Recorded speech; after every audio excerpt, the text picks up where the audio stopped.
commune 1 ni y'a ta k'a lajɛ sa courant ko in na musokɔrɔba 40 de sara yen nɔ n'an bɔr'o la an bɛ taa commune 2 la musokɔrɔba 70 o de fɛnɛ tanyara yen nɔ n'an bɔr'o la sa an bɛna commune 3 la musokɔrɔba 450 o de fɛnɛ tanyara yen nɔ ni courant tɛgɛ tora ten na kɛ ko Mali musokɔrɔba tɛna tanya sa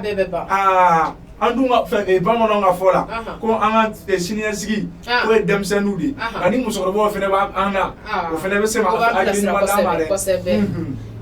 O kɔni la sa wa tigɛ in kɔni an ka ɲɛmaaw kan k'a lajɛ ka baara bolo dɔw bila sen kan min kɔni na maliyɛn kelen kelen bɛɛ bɛ se ka lafiya cogo min na na cogo min na bari sabula an filɛ waati min na n'o ye fitininbɔ waati ye maliyɛn den si tɛ se ka k'i bɛ baara kɛ ka sɔrɔ courant tɛ courant de kɔni o b'an ka baara bolo caman kɛ bari sabula hali n'i y'a ta ka kɛɲɛbagaw yɛrɛ lajɛ olu fɛnɛ bɔra k'u ka dusumakasaya yira u y'a yira kosɛbɛ k'a fɔ k'olu ka baara bolo caman bɛ yen nɔ olu tun b'a kɛ a baara bolo bɛɛ bɛ kɛ courant de la sisan a bɛɛ jɔra yala n'olu bɛɛ jɔra olu b'u ka denbaya balo sɔrɔ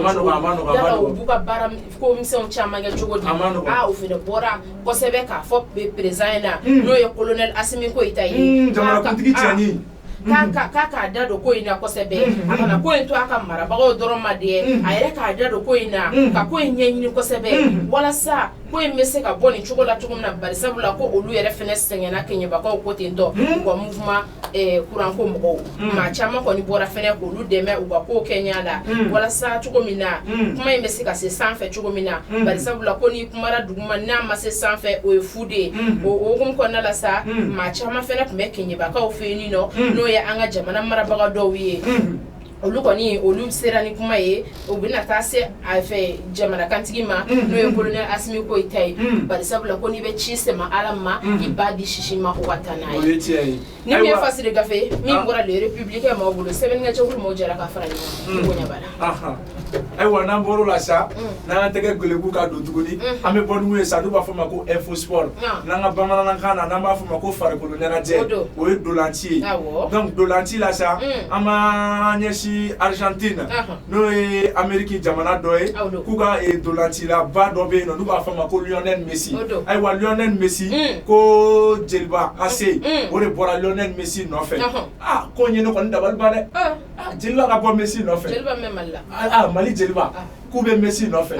an bɛ b'o fɛnɛ la sa an tor'o munumunu na an ɲɛ b'a la fɛnɛ ko Stade Malien de Bamako ko fɛnɛ y'i kan bɔ Cristiano nɔfɛ ne ko Mali kɛra arabula ye sa donc ni ne kun b'an bolo farikolo ɲɛnajɛ kow kan donc nin bɛ dasigi kɛ an ka bi revue de la presse la n'a bɛ fɛ ka ni kunnafoni ninnu sɔrɔ bamanankan cɛɲi na waati bɛɛ sanga na waati bɛɛ aw b'aw sagolen to magazine du Mali la n'ale bɛ bɔlɔlɔw sanfɛ Facebook an b'o sanfɛ fo ka taa se YouTube ma aw k'an bɛn sanga wale